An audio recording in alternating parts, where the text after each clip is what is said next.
competition. Stevie Wonder trying to do the dash. Sweater, I'm the coldest, run them over like an avalanche. I might break a nail for real the way I'm thumbing through this cash. Get some tummy tea for my toe bag because it's hella fat. Beauty and beast, where is my feast? We can't fight, you're thirsty, I'm ready to eat. Seldom I'm seen, I'm chasing my dream. What is up, my blushing glams? Like up fit for me, it's your girl Blush, and we are back with another episode of Glam Chat. All right, you guys, so I actually have a vlog stirring in the in the pot right now. I gotta do a little bit of editing to it so that you guys can have it hopefully within the next week or so. But meanwhile, in the interim, you guys asked by popular demand a story time. So I was thinking long and hard what I wanted to talk about, and I told you guys that there was a funny one that I wanted to do, and I still want to do it. So it is in my file to go ahead and talk to you guys about. I'll probably try to create like a story time series of some sort just to kind of arrange my story times.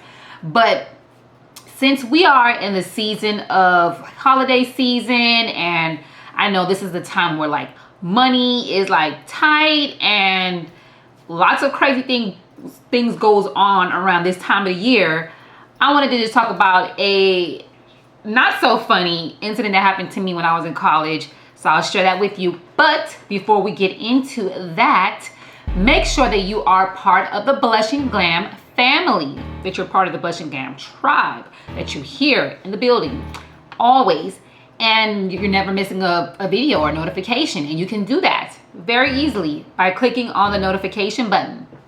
That red button there somewhere, yeah. Click on it, make sure it turns gray. I'll give you a moment.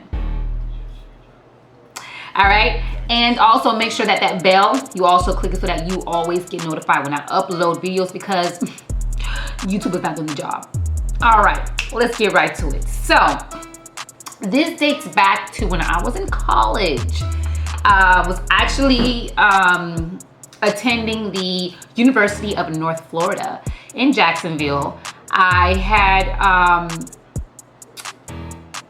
shortly before that, I had just graduated from the community college back down south in Miami, and I wanted to kind of, sorry if y'all hear something out there.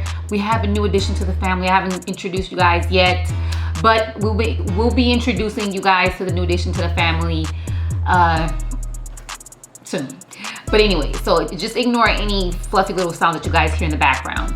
But anyway, so I decided that I wanted to kind of venture out on my own a little bit. I felt like I wasn't really getting what I wanted to get out of living at home in Miami. I mean, I love Miami. I'll always love Miami, but there's some parts of Miami that can be draining. And I just felt like I wasn't being pushed to my full potential. So I figured, okay, well, why don't I branch out and maybe kind of go to another college, even if I live on campus or something like that, but at least I'll kind of have that sense of being on my own and get that sense of independence and, just kind of grow up. I feel like I needed to grow up. I was doing a lot of partying in Miami, and although I was going to school and I was sticking on the path of going to school, I felt like I wasn't being as focused as I wanted to be, and I wasn't getting to the ultimate goal.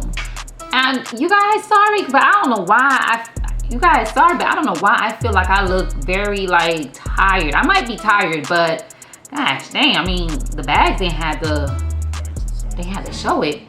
Anyway, so I decided, and I know my mom at the time, y'all know I'm Haitian, so that whole going off to college thing, she didn't like the idea, but she had to let the little butterfly spread her wings. And at the same time, she knew that I was a responsible individual in a sense. Plus, I wasn't straight off of high school. I had already started, I knew the idea of working. I already had some foundational things in place. I just wasn't being pushed. I think I was probably 21 when I decided I'm gonna go ahead and venture out. So now I go to the University of North Florida. My first semester, which was the summer, that summer I stayed on campus, which there's not like really a story time in that, but it was crazy. And I mean, if you're fresh out of high school, staying on campus, like in the dorm, that's good, especially it can help you save money and things of that sort. But like if you have like some years on your head, I would recommend doing a dorm. And even with roommates, you just gotta make sure you trust who you're roommating with. You know, especially if they're total strangers. But like my dorm experience wasn't the best. My roommate, yeah, like 2 out of 10 wouldn't recommend at all. So we fast forward. So the summer ended. I went home maybe for like about a week or 2, or maybe like 3 weeks. And then meanwhile, I had decided that for the next semester, I wasn't gonna do the dorm idea. I feel like I kind of outgrown that whole dorm thing. Plus, again, my first time experience wasn't the greatest. So I decided I wanted to do something a little bit, still like the dorm-like feel, but a little bit more independent. I decided I was gonna do student housing. So basically how student housing, well, the one that I lived in at the time, it was basically like, it's like an apartment. So you get the whole apartment vibe. You have the parking, you have a leasing office, you know, you have to pay your rent. I think we paid our rent online. So you get the whole, you know, living in an apartment vibe. But with student housing, they kind of set it up where it's mostly only pretty much for students, or, you know, those that were in school. Even if you weren't students of that local college, but if you were students of, you know, surrounding colleges, or even if you were doing a technical school or something of that sort, but I think you just had to be a student. Again, please disregard the noise in the background. So with that being said, so after I went home for the 3 weeks, then I drove back up to Jacksonville, which was where University of North Florida is, and I stayed on student housing. So with the apartment that I was in, all the apartments for the most part have like 4 rooms. Everyone has their own room, which has their own bathroom, so you don't have to share, like it's not shared bathroom. The only thing that you actually do share is you share the common area, which would be like your living room, and then you have like the kitchen area that you share, and then that's pretty much it. I wish I could say that I don't wish. I'm happy to say that I didn't have a bad experience with student housing. Everyone, the 2 young ladies that was in, because it was only 3 of us there. The 4th room never got leased out. They were, you know, just students and working individuals doing their thing. Most of them, both of them kind of, to me, were kind of like workaholics. One of them was like in school like all the time, and then she worked. And then and I think she was a Jamaican young lady. And the other young lady, she was actually from Georgia. So she kind of crossed the county line. She was only like 45 minutes away from home. And I guess she kind of was like, just like me, just kind of wanted to do her own thing. And decided to come to Jacksonville. So she was working, I think, at like Cracker Barrel. And then I think she was going to like a technical school. So even though she didn't attend the University of North Florida, but she did, again, she was a student at another nearby school, at one of those technical or vocational schools. And she was at work all the time. So really, they were barely home. I definitely had a hard time adjusting, because although it wasn't my first time away from home, but it was kind of like, you know, I was still adjusting to the idea of being away from home. I've always, you know, for the most part, been under mama's wings, and mom took care of everything. Well, other than like my bills, but mom took care of everything. Cook, I washed my own clothes, but like everything else like was mom, you know. I kind of like took small bills, which was like, I think the light bill or something like that. That was my responsibility at home. Other than that, you know, my money was to myself. So now when I get here, you know, it's like, but your grown woman draws on, because, you know, now it's like crunch time. I still had to go to school. I still had to get like a decent job. To make sure that my bills was taken care of. Because again, even though it was student housing, it was still like an apartment. Still had a leasing office. Still had to pay your rent. If you didn't pay your rent by the 2nd of the month, you know, you got late fees and so forth and so forth. So I want to go ahead and kind of like speed up the story, because I feel like I'm rambling. But so yeah, like I'm happy I can say that I didn't really have any bad experiences with the young ladies there. But again, me myself, I was having a hard time adjusting because this was kind of like the onset of well, right now we're kind of experiencing pandemic. So, you know, as far as like recession, some of you guys, it's like the first time that you are, you know, feeling the whole recession thing. At that time, this was like kind of like 2000-ish, 2008-ish, something like that. We had just, no, it was not 2008, but it was like a little after 2008. So we had just come from the recession. So like getting a job was not that easy. Besides the fact that I was a college student and I didn't have a lot of experience in a lot of areas other than like call center customer service. So to make sure that I was going to be able to afford my rent there, like I would do like little odd jobs. So I like that was around the time where I think they were going into the election right before Obama. So, you know, I did like election canvassing, not to like the job was not to kind of like tell you who to vote for, but just to kind of get people to actually vote. So we had to go around and ask people, do you have you voted before? So, you know, you can already see that was a disaster. So meanwhile, I was still applying to other jobs, and then I finally got a job working at ADT, the alarm company. And so that was, it paid decent. You know, it was a full-time job. It paid decent, but I had to literally be up because my shift started I think 6 a.m. or 5:30. So I had to be up by like 3-4 o'clock, like 4-ish in the morning every morning, Monday through Friday, and to be there by 6, and then my shift ended at 2 something, and then I had to be to class by like 5 or 6.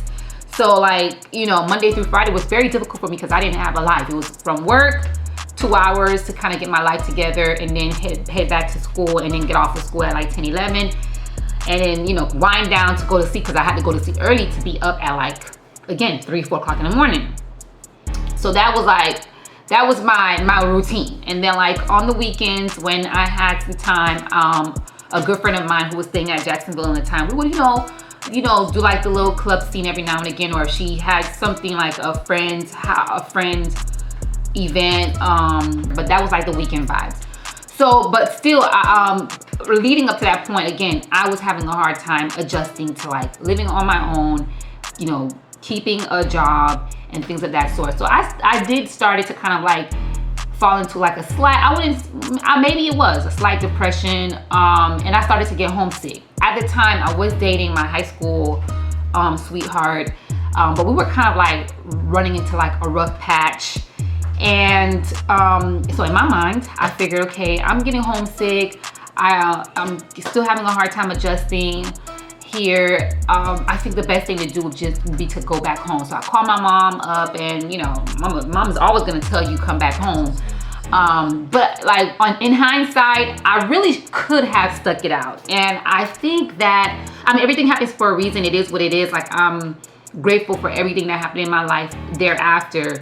Because maybe if I stayed there, I may not have ever met my husband. I may not, you know, who knows where life would have taken me. But I'm still, you know, I'm still grateful for what happened thereafter. But I still feel like if I would have stayed there, I could have just kind of made better decisions in my early 20s.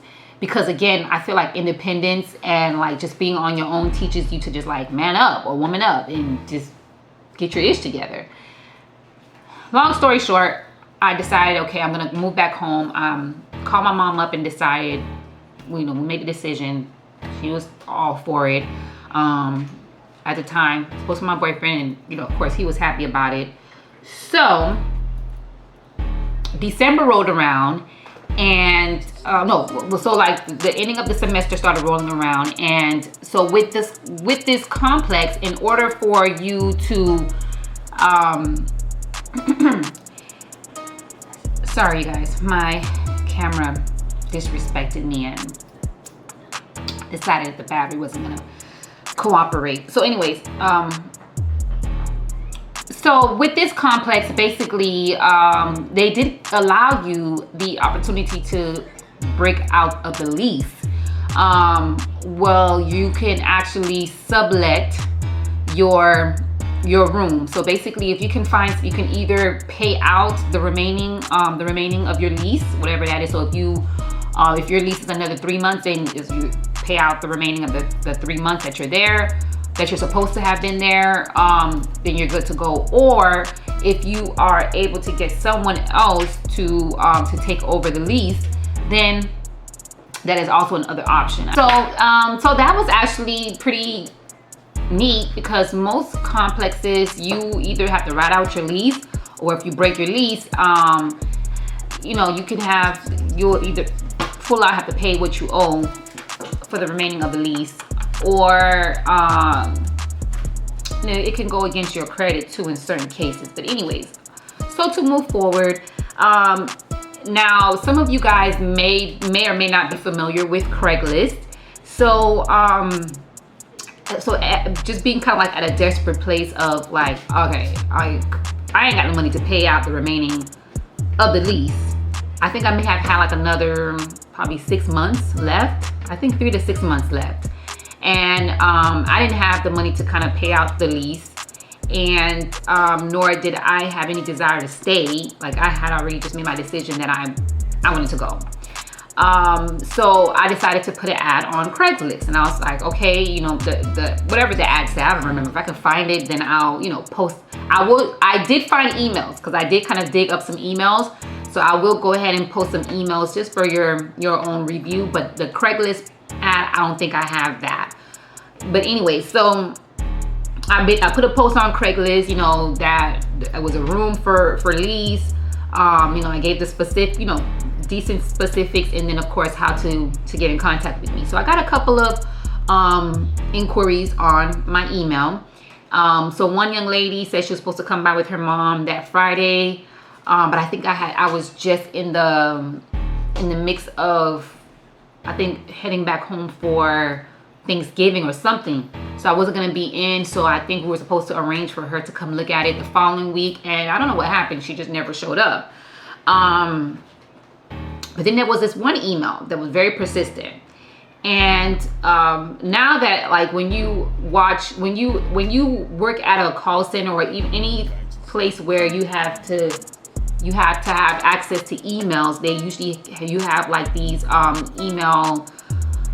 phishing email scams and spam email courses that you have to take. And now when I look back on that email and I think about that, and I think about some of the things that they tell you to look into, like, I had like a lot of dead signs as to why I should have just ignored that email. So anyway, so I got an email from this person. Now this person, all they had to basically say was, they were interested in the spot, this, blah, blah, blah, blah. This is when they'll be available to come look at it, or whatever the case is. But they proceeded to send an email giving this long drawn out email about how, they were a model from England and they're looking to move to the States, and their boss is going to be the one taking care of the bill. And I believe they plan to pay for it in full, and just giving a whole long drawn out explanation as to, whatever. And I was like, okay, again, me being desperate, it's my first time kind of like dealing with something like this, and it sounded good. So I'm like, okay, but that's the thing, it sounded too good to be true. So I'm like, okay, cool. Well, I'm gonna be here to blah, blah, blah, blah. What do you wanna do? So now they're like, okay, well, so we're gonna go ahead and send you, we're gonna send you the money via, I think they said via check, and we're gonna mail it to you via DHL, or whatever the mailing company was, like some international mail. You should receive it by Wednesday or Thursday. I should be down there by Friday. Now I kept, and they were very persistent with the email, and very weird, and the grammar was horrific as well. But I was like, okay, maybe because they're from overseas. No, I mean, yeah, they may have been from overseas, all right, but they were not no model from England type of overseas.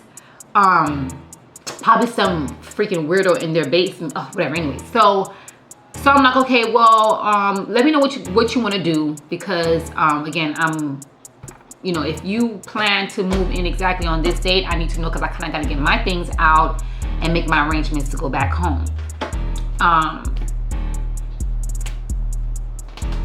So yes, they did indeed send over the check. And at the time, I had a bank account, which was like one of those community bank accounts, because yeah, where one of my accounts had got closed out for whatever reason, and I don't know. I mean, I was a kid, I was young then, and I was kind of irresponsible with my finances. So I think one of my bank accounts got closed out, and I never paid it. And so, you know, I was into the check system. So the only account that I was able to open was with this like small Black-owned community bank, which it was all right, but I think it was like a bank inside of like I think it was either in a Walmart or in some store, but it was like a bank inside of a store, and that was the only bank account that I was able to use at the time. But they were like really nice. I never had any issues. My direct deposits always went through. I never had any issues. Only thing is, like, because they were a small bank, they weren't open like how the traditional banks were always open. So I got the check, and then the other funny thing is, you know, and again, hindsight, being, you know, much more mature, much older, and kind of seeing these things, and again, with learning about phishing emails and scams and things like that. The funny thing is that when they sent the email, they did mention that they sent over more money than a lot more money than I needed for them to be able to cover the move-in. And I forget what some way somehow I was supposed to send them back the remaining. So indeed, I got the check, and you know, it was the amount that they said that they were going to send it for, and I was supposed to deposit the money and get the remaining amount to send over to them. I think they because I think they needed the money to cover something. You guys, again, I went in to deposit the money to my account thinking everything was fine. So a couple of days had passed, and I figured the check would have cleared. So I went to the bank to go take the money out that I needed to go ahead and take care of what I needed to take care of on my end, and take care of what this person said they needed to take care of. Yo, you guys, when I tell you that your girl could have been locked up. Apparently, this was a bad check. Apparently, this was a scam. Apparently, this person wanted me to take the chances to use my account to deposit this funds, take the money out that they're needing to, I can either purchase tickets or something, flight tickets or something that they needed, so I can send back to them so they can get this thing, so that they would have gotten this extra money out of the money that I would have deposited into my account. But apparently the check was bad. It bounced, and my bank is looking at me like I'm over here a criminal scammer trying to scam them out of money. So this lady started like giving me the third degree, like going back and forth with me. Like, I was so scared, I didn't even know what to do with myself. Like, I was like, what in the world? I literally had to go back home, print out emails, or like log on, because at that time, like touchscreen phones, like they weren't like that great. So I had to like log in to show them like, yo, I'm not like trying to scam you guys. If anything, you guys, I've been scammed. So I had to actually literally show them emails of how this person, like how this is what the email was for. This is why they reached out to me. This is the chain of emails that I had with them. And this is how we got to this point. Like literally, they even got like the police involved in everything. So then now when I respond to the person and I'm like, yo, what's up? All communication stops. All communication stops. And I was so frightened, of course, because like I'm thinking that I'm gonna go to jail for scam or for money laundering or whatever the hell they were gonna go ahead and put on my credit for this person trying to scam me. So thank goodness, again, I kept records of those emails, and they were able to kind of like use that to like not use it against me. And we did, you know, create a police report, but because you don't really know who's behind the keyboard, you don't really know who's behind the scenes sending these emails unless, you know, you kind of do like IP address and things of that sort, but they're really not gonna do all of that. But thank God I had the email threads to kind of show them like, yo, like, I'm not trying to scam you guys. I'm the one who got scammed. And they like, you know, kind of like returned it. And I kept the account. Like, although I had like some issues because that caused my, it was a disaster. Like whatever my direct deposit for my check, you know, issues on top of issues on top of issues, because I trusted this person to think that they were actually legit and they were just trying to get over on me. Long story short, needless to say, I never did get anyone to be able to sublet that room. So I ended up, you know, moving out before the lease, and I just had to end up owing that apartment complex for the remaining, I think, 2 months rent.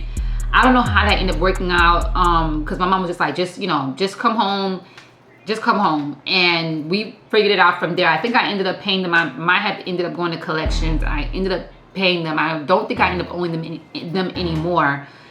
You know, it ended up working itself out, not in the best, but it ended up working itself out. But when I tell you that was a disaster, something similarly actually happened to me most recently, but because it's like it was deja vu, I kind of caught on. I had some items that I did put on Poshmark, and someone reached out to me like on the side, was like, hey, call me on this number. I text them, but I was still like side-eyeing the whole time. And it's kind of the same story. Hey, you know, I got into this issue with my bank. I can send you a check. And I was like, okay, I'll hold it. I'll hold the item for you. But you know, if anything is fishy, like all communications cut. Yeah. Come to find out, I didn't give them my real address. I gave them my PO box address, and they sent the check there. I did not cash the check. I went to the teller, not the teller, but those people that the banker, one of the bankers there, and I showed them the check, and I showed them the Poshmark ad and everything like that. And I said, hey, this kind of sounds fishy. Like, I've had something like this happen to me before. You know, is this check a good check? And she was like, you know, people have been doing like a lot of trying to do like a lot of scamming lately. So she took it to one of the tellers, and they checked it, and they were like, nope, that check is not good. And I was like, thank God I did not deposit that check into my account and had that same thing happen to me like before. So needless to say, like, I'm not gonna get burned 3 times. I would never, because this time around it wasn't an email. It was actually like, you know, they were communicating with me through Poshmark. So I figured, you know, it still kind of sounded fishy, but I was like, maybe, you know, give them the benefit of the doubt. Thank God I didn't deposit it, because it was a bad check. And then again, when I told them that it was a bad check, they had the nerve to say, oh, well, still take the check to the ATM and try to cash. And I was like, really?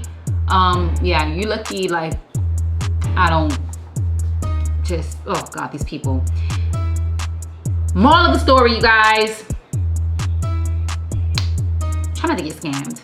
Emails, if the grammar is crazy, if they're telling you they're from overseas, if they're telling you like a sob story, if they're telling you stories like, oh, their parents were, you know, are kings and rich and prime ministers and all this other good stuff, if it sounds too good to be true, 8 times out of 10, it is too good to be true, especially this time of year, because I believe, you know, the semester ended around December. So it was like around this time of the year, November, December. That's when, you know, the holiday seasons are coming around. People are desperate. People are trying to find ways to scam people to get, you know, extra money. And you're the one that's left looking crazy while they're out here shopping and doing the most with your little $500 or whatever the case, whatever it is that they've scammed you out of. So make sure you're being very diligent, being very observant, being very just kind of like common sense Like if it doesn't make sense, just, you know, sometimes just don't do like me and respond. You know, just don't respond, because it's just a waste of time. And, you know, it's tempting because it'll sound like, you know, you're going to be getting your full money of whatever it is you're selling or whatever you're trying to do. And the whole time they're trying to scam you out. So don't do it. Don't do it. Don't do it. But yeah, you guys, that was the story time about how I almost got over someone trying to scare me out some money. So until next time, the next video actually will be probably a vlog upload. And then after that, if I do another story time before the month is over, I think I'll, you know, rummage up enough guts to tell you guys that funny story. But until next time, guys, peace.